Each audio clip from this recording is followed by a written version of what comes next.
In the early 1970s, the three major television networks made a hard shift.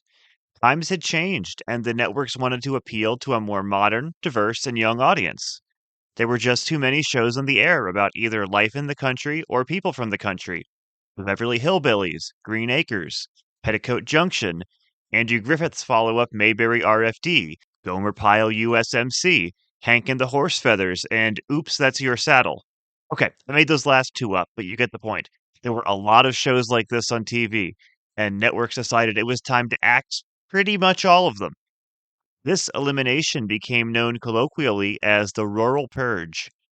Said Green Acres star Pat Buttram, quote, "It was the year CBS killed everything with a tree in it." Buttram points out CBS here since they did the most purging, but all three networks were a part of it. Buttram was particularly surprised by the cancellation of Lassie, a show that had been on since the 1950s. I don't want to suggest that these more rural shows disappeared entirely because they clearly didn't, but they stopped being mainstream. Lassie would enter first run syndication for 2 more years, as would another show that was popular with rural audiences, Hee Haw. The country music variety show had only been on the air for 2 years when it got canceled by CBS, but it would run over 20 years longer in first run syndication. Music fans tuned into Hee Haw for the rare glimpse of their favorite country singers, especially before the Grand Ole Opry aired on TV in the late 1970s. Comedy fans tuned into pretty much anything else. While the comedic sketches on the show had their fans, they grew infamous for being corny and poorly acted. However, country music made a brief reappearance on network television in 1979 with an adaptation of A Christmas Carol so obscure that it only aired once. It's one of the most influential books ever written. Even if you've never read Charles Dickens' A Christmas Carol, you are familiar with it. My name is Colin Murr, and I've loved this story for as long as I can remember. I'm going to be taking a look at all of the movie and TV adaptations of A Christmas Carol that I can, because I love the story that much. This is Scrooge, the Christmas Carol podcast. Bonus episode, Skinflint, A Country Christmas Carol. So, in December, I wrapped up what I thought were all of the 1970s adaptations of A Christmas Carol I would cover. I had missed the little-known Skinflint, A Country Christmas Carol, so I'm doing a bonus episode on it now. This TV movie only exists in a home recording uploaded to YouTube. I did see a copy floating around on eBay, but by the pictures of it, it appears to be just a DVD of the same recording. The IMDb plot description for this is simply just a plot summary of Dickens' book. So in terms of background on this one, good luck. I can't find much of anything. But we can talk about the origin of the word skinflint. A synonym for miser that first appeared in the Dictionary of the Canting Crew around 1698. The term refers to the, quote, kind of person who would skin a flint to save something. A flint is a kind of rock, so there is nothing to be saved by skinning it. The person is just that cheap. The term is often used to describe Ebenezer Scrooge in popular culture and even in some adaptations, but it actually doesn't appear anywhere in Dickens' book. Skinflint aired on NBC on December 18th, 1979. That was just 2 nights after An American Christmas Carol aired for the first time on ABC. Skinflint is a modernized retelling of A Christmas Carol, with a bunch of 1970s country stars in most of the roles. Now, these aren't the top-tier country stars from the time, but if you're familiar with country music from the day, you'll know some of the names, if not the faces. Sure, they don't have Johnny Cash or Dolly Parton, but they do have Mel Tillis, Lynn Anderson, Dottie West, and Barbara Mandrell. Sadly, the novelty of viewers seeing their favorite country stars is pretty much all they'll get out of these performances, as most of the acting leaves something to be desired. Mandrell is something of an exception, as she plays the film's equivalent of Belle perfectly fine, but she's underused. That said, the movie does make a smart choice in not simply casting one of these singers in the Scrooge role. Instead, we have Hoyt Axton in the central role. He was a singer-songwriter, best known for writing Joy to the World, the Three Dog Night one, not the Christmas one.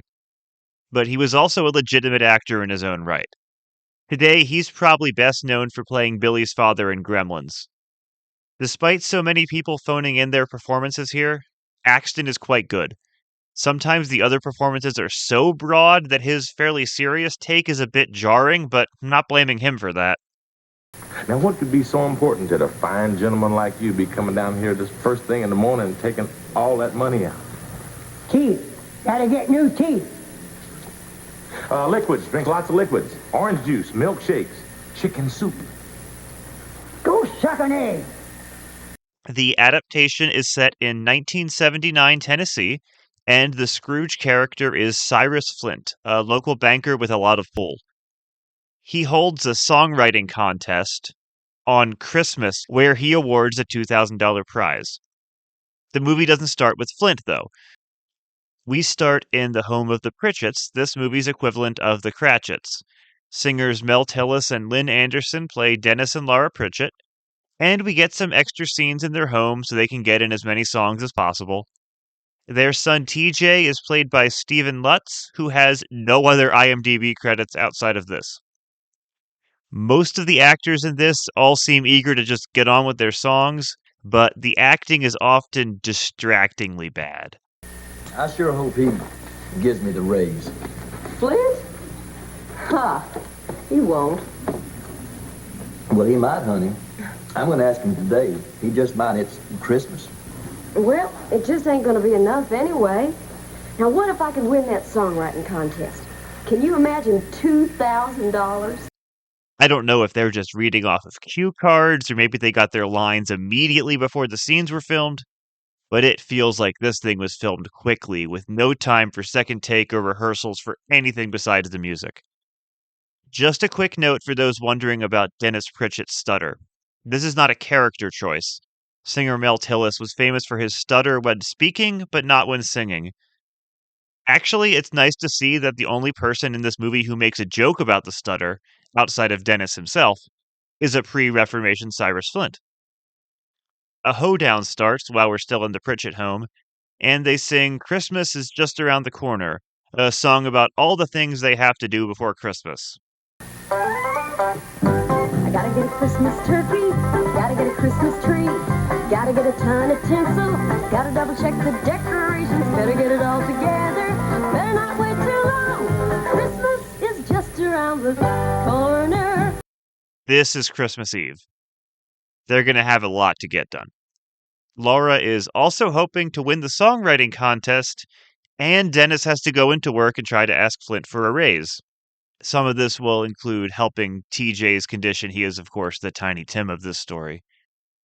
Next, we go to the home of Flint's nephew, Roger, played by singer Larry Gatlin, who is discussing Flint with his wife, Joan, played by actual actress Julie Gregg.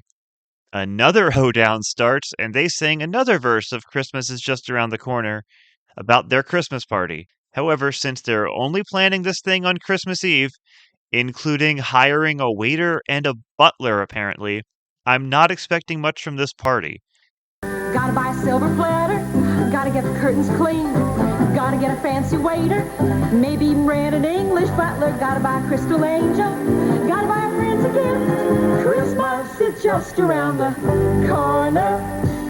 Even if you don't count any of the reprises, there are a total of 16 songs in this thing, which is more than there were in the 2-hour Scrooge the Musical. We finally get a scene with our Scrooge character, as Cyrus Flint is recording a commercial for his songwriting contest. Why is this plot so messy? How is it this hard to adapt A Christmas Carol? It should not take 6 minutes to meet our Scrooge character. Maybe if you were trying to build up tension before revealing him, this could work. We could see how Scrooge's attitude affects everyone else before we actually meet him, but they're not going for that here. Since all of the subplots revolve around Scrooge, it just makes sense we should follow Scrooge from the jump. This is just a mess. Anyway, Cyrus pretends to not be angry with one of his employees who messes up on a commercial take, but then he fires them behind their back. I think playing Scrooge as a little more passive-aggressive is an interesting choice compared to how blunt the book character is. And it really does work for this kind of faux, genteel Southern character that they're creating. When Flint gets back to the bank, Things follow a bit more of a traditional structure, but there's this weird combination of book dialogue and more modern language. And besides, Christmas is a time to be merry. What right do you have to be married? You are not rich enough. The insurance business isn't that bad. And besides, what right have you got to be gloomy? You're rich enough. Gloomy? Who's gloomy? I'm happy. Again, Hoyt Axton does kind of sell this, as we can see him as this sort of old world Southerner who might speak in a more formal style, but the other actors really don't sell it. The scene with Flint's nephew Roger just doesn't quite work due to Larry Gatlin's wooden performance. Additionally, this scene has yet another hoedown. But this time it's Flint singing They Call Me Skinflint, another song in the Scrooge sings about why he's a miser genre. After all, where can you go without a cent? Tell me, where can you live if you haven't got the rent? So I'm a penny pinching, nickel nursing, bargain basement, petty kind of person. Call me a miser, call me a crank. But while they're on their way to the poorhouse, I smile all the way to the bank. It's not as over the top as you might expect, as Flint seems to genuinely be defending his actions instead of boasting about his evil. Again, I'm really charmed by Axton's dedication to this role in what is clearly just a paycheck and a chance to sing a song or two for everyone else. The song even pauses as we see a conversation between Dennis and Roger outside, and when we cut back to the office, Flint is still singing. It's admittedly kind of amusing. We then cut back to Dennis's wife Laura and their son TJ. Laura's practicing for the songwriting contest and talking with TJ about Flint. We already know everything being discussed here, so what's the point of this? Laura says that if Flint doesn't give Dennis the raise, she wants Flint to, quote, take a flying jump in the lake. Then TJ says, Wish I could take a flying jump in the lake. come on, seriously. This version, which often seems weirdly beholden to Dickens' text, also has lines like this. Laura then sings, sitting in that chair, a song about how wonderful a child's imagination is, and then TJ takes a verse. Sitting in my chair, I can travel any place at all. That poor kid. Why is this song here, and why did they make him sing? This is so unfair. It's a special filled to the brim with A-list, well, A-minus list, country music talent, and they're making this poor kid, who's clearly going through puberty, take a verse. You can kind of see why he never acted again. There are really two separate takes on the charity worker scene here, but one is a bit more of a direct reference than the other. On the way to the bank, Flint turns down a Salvation Army Santa, who asks for a donation. The good news is, this isn't the only take on the charity workers. The bad news is that the one we get after this has some issues. It's just one worker, played by Dave Madden, who stops Flint on his way out of the bank. However, they play him as something of a nerd and a kiss-up, which is an odd choice that makes the character feel a little insincere to me. He has a high-pitched voice and just seems like we're supposed to laugh at him. Well, I'm Cyrus Flint. Jake's dead. He died on this very night 7 years ago. Oh, well, I am sure that his generosity still lives on in his surviving partner. Well, that's true. I'm absolutely as generous as Jake ever was. Oh, good. I never like playing the charity workers this way because they carry with them the main point of the story. If they come off as even a bit questionable in their motives, then Scrooge seems more justified in rejecting them. Since we've needed to introduce so much and sing so many songs, we're nearly 30 minutes into the film when Flint sees his old business partner on the door knocker. This special is only a little over 90 minutes long. In the 1951 film, this moment happens a little over 11 minutes in. The 1935 film takes a bit longer to get there, but even that only takes 20 minutes, and it does fill the other time with atmosphere in that wonderful scene of the Lord Mayor's banquet. The only film so far that waits this long for the Marley door knocker scene is Scrooge 1970, and that movie is nearly 2 hours long. Jacob Marley becomes Jacob Burley here, which is such a small change that it sounds like they're going for a joke, but they aren't. He's played by singer-songwriter Tom T. Hall, who does a fine job, even if most of his screen time is spent on a song called Turn Around. It is at least about making amends and that you can't make them once you're dead. That's in line with the book character. And we do get a big sadness from Hall's performance. However, there's one line in the song that is utterly distracting. And you're on a road with no beginning, a road that's got no end. No beginning and no end. How do we know it's a road? I would hate to play Settlers of Catan with this guy. The Ghost of Christmas Past first appears to Cyrus Flint on a TV, which feels like it's kind of a proto-Scrooged, oddly enough. Admittedly, Flint does do some work on TV. We saw the commercial earlier, but it's not like he's a big network executive or something. Christmas Past is played by singer and actress Martha Raye, and I have to imagine that Axton was just happy to share the screen with someone who actually had acting experience. Christmas Past first takes Flint to his school.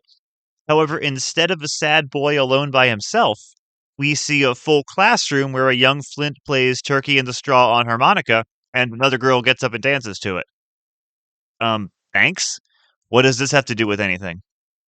Turkey in the Straw is not a Christmas song, and there's no indication this scene is taking place at Christmas at all.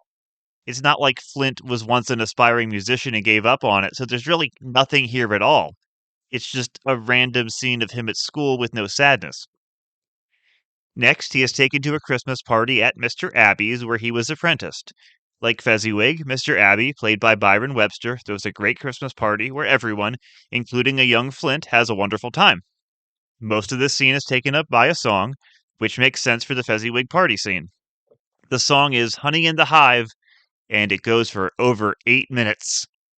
I'll admit when I heard the beginning of what sounded like yet another hoedown that I rolled my eyes.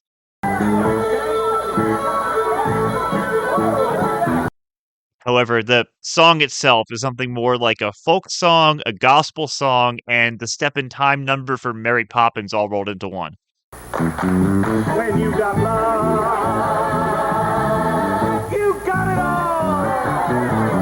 'Cause you got honey in the hive, honey in the hive. Money may be nice, it has a speck of spice, but nothing in this world can make you come alive. Like honey, sweet honey in the hive. I was kind of shocked when I realized just how long this song was going, but once I got past that, I actually started to enjoy this song in all of its ridiculous glory. There's this charming device where various characters step up and sing verses they're making up on the spot, and the dance number just gets more and more overblown as it goes on. It has an extremely catchy chorus that was stuck in my head long after I watched the movie, and I wasn't even upset. 4 minutes in, I couldn't believe this song was still going. At 8 minutes in, I would have been okay with another 4 minutes.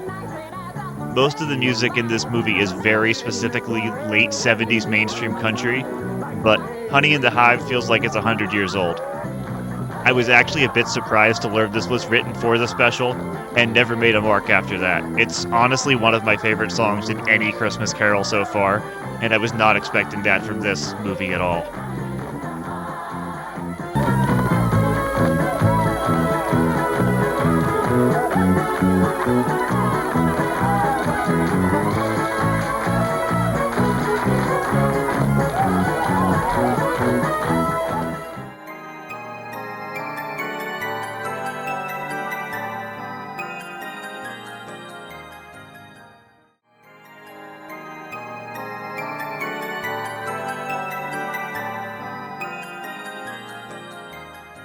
In the following scene, Flint's fiancée Emmy, played by Barbara Mandrell, breaks things off with him with the song You're Free to Go.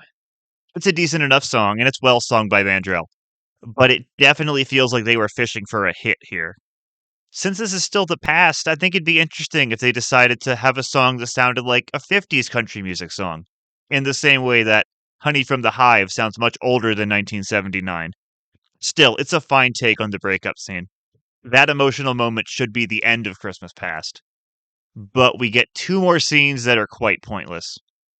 First, we see Emmy and her husband celebrating Christmas, and the husband makes some callous and rather creepy remarks after his wife expresses that she feels bad for Flint. Let me put it in his terms. His loss is my gain. You know, Cyrus missed out on a lot of the sweet things in life, and I'm looking at the main one. Before Christmas Past leaves, she sings a song called Sonny, You're a Dummy, a totally pointless number that I am positive was nothing more than a favor to Martha Raye. I mean a dum-de-dum-dum-dum. A girl like that don't happen every day. She was a sweet, sweet sugar plum. You let a girl like that get away from you. How come? How come?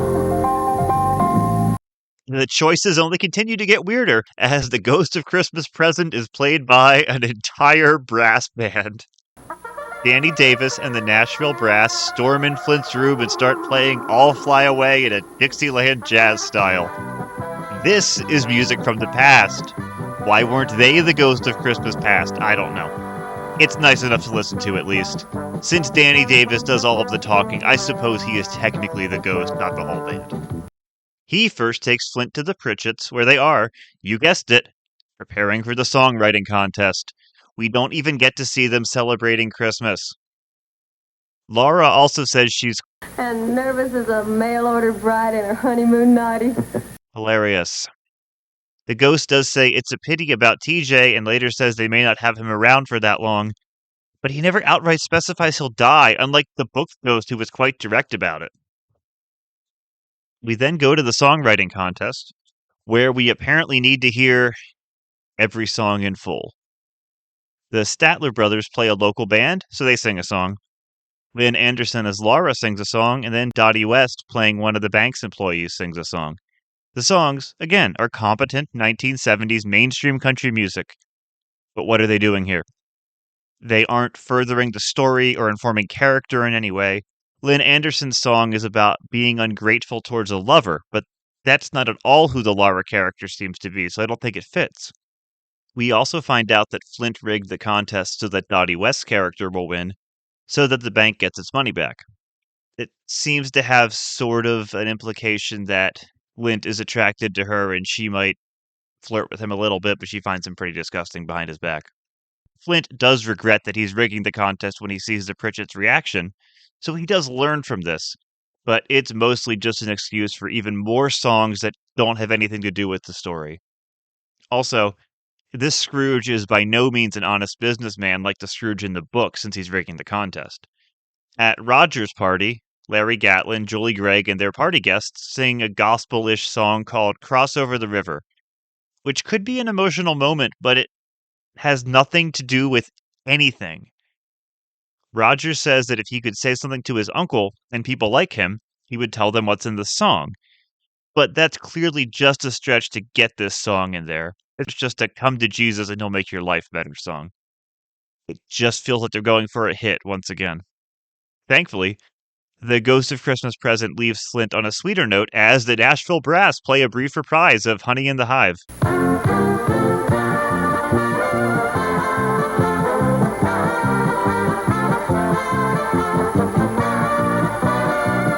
Christmas Yet to Come is played mostly in pantomime by David Bond, and he also shows Flint scenes on a TV.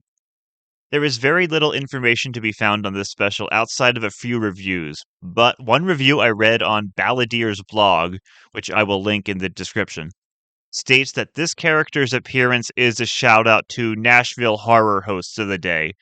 These are people who would host blocks of horror movies, showing old B movies and often wearing ridiculous costumes. If you know, like Elvira or Vampira, who preceded her, they're the most famous horror hosts.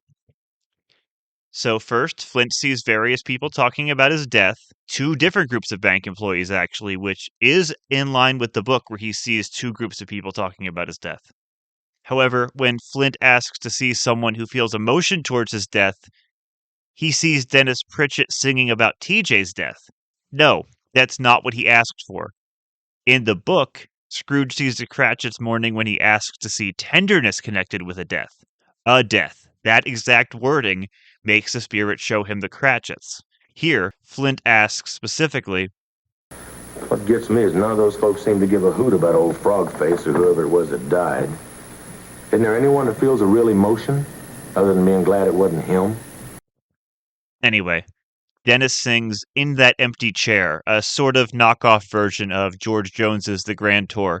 And it's kind of odd that we don't see Laura Pritchett in this scene at all. When Flint sees his laundrywoman pawning his things, he realizes what's going on and asks the ghost if he's dead. Then the up until now silent ghost talks, and it's really awkward. Yes, Cyrus Flint, you are dead. No!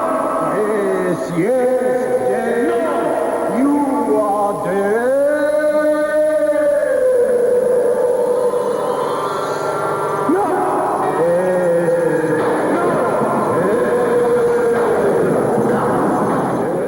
What's strange about that is the music, Axton's character's noticeable fear, and the shots of the graveyard are all actually quite unsettling, but the weird horror host voice ruins it.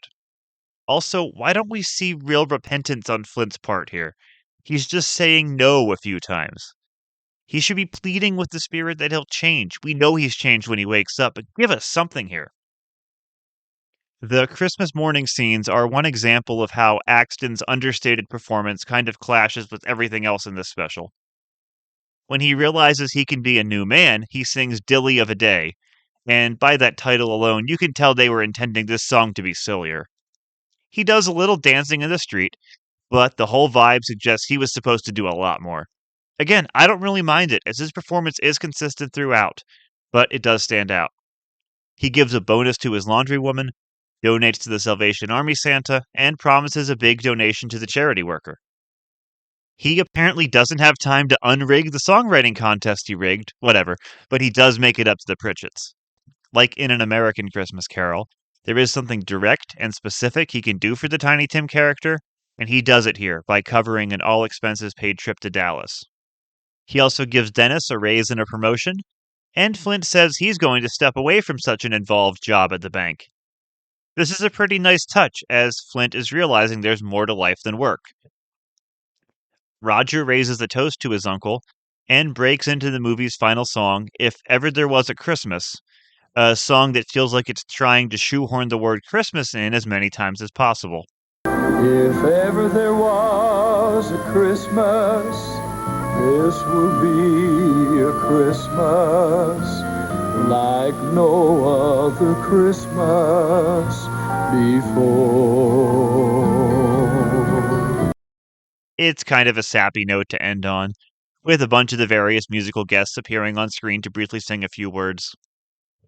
So clearly, this had absolutely no staying power in the cultural zeitgeist. No one is calling this their favorite version, and it's never even been rerun.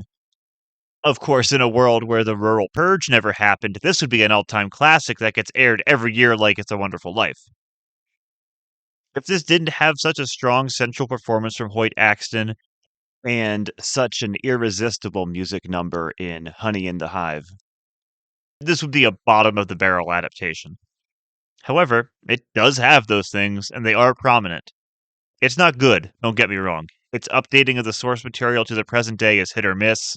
Its storytelling is sloppy. Most of the performances are pretty bad. And the songs, while often fine, are mostly distracting and irrelevant.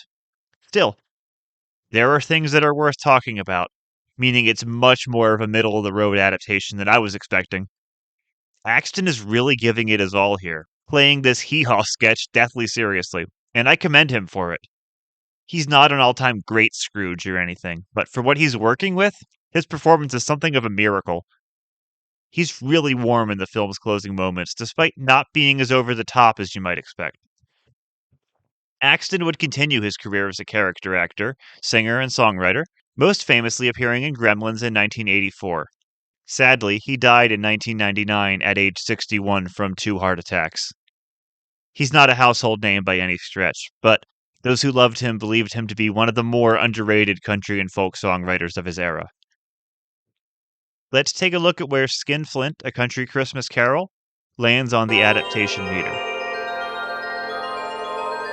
So this isn't a direct adaptation, although it does occasionally shoehorn in book dialogue.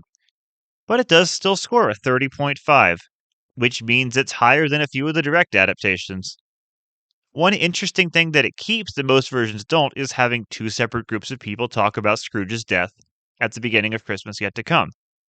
The book has 3 men talk about it and go on their way, followed by 2 other men Scrooge knows and respects talking about it. We get that here too with 2 separate pairs of people. Beyond that, yeah, there's not really a lot unique to this adaptation. It has the Beats, it has a Fred character, it has the Cratchits.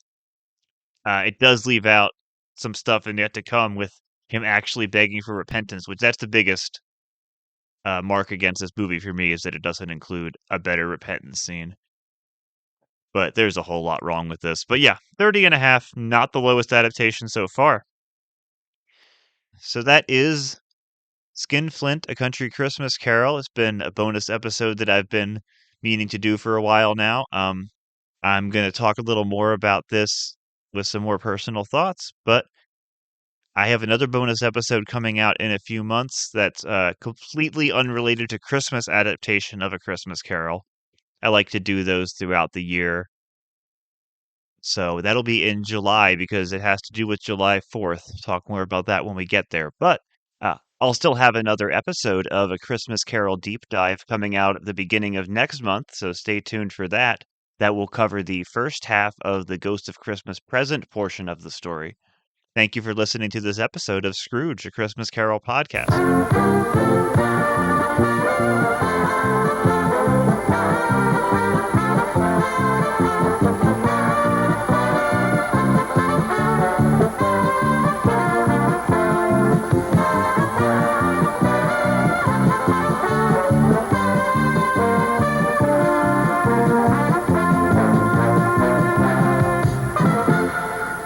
So that is Skinflint, A Country Christmas Carol, a very, very obscure adaptation, as I've said. And I know I've talked about some obscure specials in the past, whether it be the Sesame Street, very special Sesame Street Christmas, all of those 1950s ones, particularly the 2 musical ones, which were thought to be lost for some time, but actually do still exist, thankfully, on, I believe, Kinescope recordings. So I think this one's even more obscure. I've seen things written about all of those. And I mean, this is not the be all and end all, but all of those other ones, they have Wikipedia pages. I don't think this is even on the Wikipedia page for adaptations of A Christmas Carol. I think it's left off because this is that obscure. Like I said, the IMDb for this is just a write up of the summary of the book, at least last I checked. So this one is really, really obscure. And I wanted to double check because this aired in 1979. There was home recording then, of course. I mean, the existing copies we saw for years of the Star Wars Holiday Special were because of home recording too, right? But I wanted to make sure. And sure enough, the commercials in the special that remain on the recording are clearly from 1979. There is one for a weird historical romance starring Sean Connery and Brooke Adams about Castro's Cuba. And that's from 1979. I'd never heard of the movie. So, yeah, this is clearly a 1979 airing. And if you see the airing that's on YouTube, again, the only copy I'm aware of, it cuts off right as it's starting. You miss a little bit at the very beginning. And I think you miss a little bit of the closing. I'm not sure if there were supposed to be closing credits or not. There are opening credits. And you do get the composers named in there. I didn't really talk about them in the main portion of this review, but I will mention them now because I do want to shout them out. So the book, which if you don't know, in musicals, the book is the story itself. That was written by Mel Mandel. And the songs were written by Mandel, Norman Sachs, and Aaron Schroeder. Now, Mandel and Sachs, there's not much on them at all. Look them up on IMDb. You find that Mel Mandel did songs for a musical version of Dr. Jekyll and Mr. Hyde. This is not the Dr. Jekyll and Mr. Hyde Broadway musical, which, while it's kind of odd, at least has some good songs. A lot of people will joke about the David Hasselhoff version of that, which is something to behold. But this is a Kirk Douglas TV musical, seriously, with songs by Mel Mandel. It's from the 1970s. There's even less for Norman Sachs, but he and Mel Mandel did write the title song for the NASCAR movie Checkered Flag or Crash, probably released in the Smokey and the Bandit craze of 1977. Now, the third songwriter here, Aaron Schroeder, he's a bit more well known. He wrote a handful of songs for Elvis, and they include classics like A Big Hunk of Love, not Burnin' Love, Good Luck Charm, I Got Stung. Yeah, these aren't exactly classics, are they? But if you're a big Elvis fan, you probably know them. But he did write It's Now or Never. Obviously, not the melody, which is O Solo Mio, but he wrote the lyrics to It's Now or Never. That's his big claim to fame with Elvis. But he also discovered a whole lot of people, including, for better or worse, Randy Newman, and worked with many, many other artists. He worked with Gene Pitney, who was kind of a 60s country singer who sang a lot of theme songs from movies like Town Without Pity and The Man Who Shot Liberty Valance. So, yeah, Aaron Schroeder, a bit better known than the other people who wrote the songs for this. Those three wrote the songs here, and I'm imagining as a collaboration, but it doesn't really tell me if, one wrote a few songs here, another wrote a few songs there, because a lot of this does just feel like 1970s country music, which is fine. I'm assuming what people who were tuning in were looking for 1970s country music. If you're into that kind of thing, it's fairly good 1970s country music. It's not really my thing, and I don't dislike country music. I love a whole lot of country music. But this kind of overly polished 70s pop country, just not usually what I'm going to listen to, but I can appreciate it. If you like, Kenny Rogers, stuff like that, it's that kind of music. It's pop country with big orchestration and emotional vocals. Barbara Mandrell's breakup song with Cyrus Flint is pretty good. Some of the other songs I can give or take. Again, the whole songwriting contest portion, not so great, but that's more because it doesn't have anything to do with the story. The songs themselves, they're fine. I think they're a little forgettable, but hey, again, if this is really your style of country music, you're gonna like it. So I bet people who tuned in were happy. The song that I think is far and away the standout here is the one that really is nothing like the rest of the soundtrack. I mentioned in the main review that I thought Honey and the Hive was a kind of riff on Step in Time from Mary Poppins. I think that's true, but the more I think about it, I think it's a deliberate Sherman Brothers homage because it has what I think are probably references to Supercalifragilisticexpialidocious and Spoonful of Sugar. There's a part where they do a really extended kind of flowery high note like she does in Spoonful of Sugar, and the kind of rapid fire made up verses definitely feel like Supercalifragilisticexpialidocious. So that's probably why I'm such a sucker for that song because it's a Sherman Brothers homage. If you don't know the Sherman Brothers, they're best known for the Mary Poppins songs, but they also wrote songs for the Jungle Book, Disney's Jungle Book, Bed Knobs and Broomsticks, which is basically an attempt to redo Mary Poppins. They wrote a whole bunch of songs. Those are their best known. But Honey and the Hive really sounds like it's going for a Sherman Brothers thing. And if it's not intentional, that's fine. It's great regardless. I think it's a fantastic song. I've played it throughout this episode because it's so good. So, yeah. With the rest of the soundtrack being just fine, I can live with that because there's a great song here. How many musicals don't have one great song? And those are big budget Hollywood musicals, not made for TV. It has one more great song than a good number of movies.